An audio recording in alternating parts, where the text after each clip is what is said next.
kami jemaah ni 10 hari akhir, pukul 12 malam, pukul 1, bentang bedding dalam masjid. Orang kampung, pukul 12 dia datang, dia buka lampu semua sekali. Jemaah yang nak ajak orang dakwah ni, pukul 12 nak tidur. Orang kampung yang tak buat dakwah ni, pukul 12 malam dia datang masjid, buka lampu besar-besar. Dia tanya jemaah nak buat apa? Jemaah kata, kami nak tidur. Kami tanya orang kampung nak buat apa? Kami nak qiyamul lail. Hai, kita yang malu tuan-tuan. Qiyamul lail dia tuan-tuan 10 hari akhir Ramadan, 10 juz setiap malam. Ni level orang kampung, bukan amalan ulama ni. Orang kampung biasa je ni. Kami keluar 4 bulan di Ghana, kami speechless. Tak tahu nak dakwah apa. Kita nak cerita hal semayang berjemaah kat dia orang. Semua lelaki akhir balik, kalau 40 orang dalam kampung, semua perfect semayang berjemaah. Nak cerita apa dekat dia? Kalau kat Malaysia laku cerita bayan ni tuan-tuan. Alhamdulillah tuan-tuan, kita dah solat asar berjemaah. Besar pahala dia. Man salal bardain dakhlal jannah. Karpun semua hafal skrip tu tuan-tuan. Tapi walaupun kita semayang asar, baru 5% orang kampung kita yang semayang. Modal tu laku kat sini tuan-tuan. Tapi dekat Ghana tak laku. Semayang berjemaah, tak ada seorang pun semayang di rumah. Dia orang semayang 10 juz tu semua berdiri.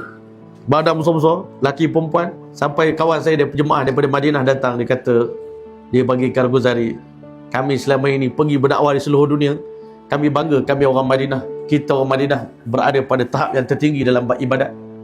Tapi bila pergi keluar di Afrika, kami malu nak dakwah dengan orang Afrika. Ada satu benda yang mahal di Afrika yang tak ada di Madinah, dia kata. Apa dia? Orang baca Quran sambil menangis. Dan kawan yang dengar kawan dia baca Quran duduk kat tepi, dia pun menangis teresak-esak dengar orang baca Quran. Ini tak ada tempat lain tuan-tuan. Lepas tu kita sekali-sekala kena keluar negara waktu bulan Ramadan, baru kita tahu. Kadang malu dengan Tuhan. Puasa tak seberat mana. Kalau tanya berapa kali khatam Quran tahun ni, tapi baju raya 10 lai tuan-tuan. Seolah-olah macam kita ni puasa kita tahun ni dahsyat lah. Qiyamul lail sampai bengkak kaki kot, lepas tu baju raya 10 lai. Jadi untuk itu kita kena belajar betulkan diri kita, insya-Allah. Betulkan diri kita ni ikut betul-betul aturan agama Allah Subhanahu Wa Taala. Dan akhir sekali saya nak tutup dengan kata-kata daripada Maulana Yusuf Kandahlawi rahmatullahi alaih.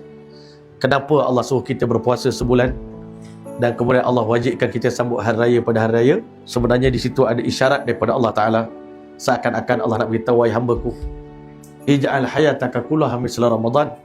Jadikan hidup kamu semua mulai daripada hari ini sampai mati macam bulan Ramadan. Amalan yang kita buat dalam bulan Ramadan tu teruskan sampai mati. Supaya aku jadikan hari kematian kamu, hari kita mati tu adalah umpama hari raya Aidilfitri.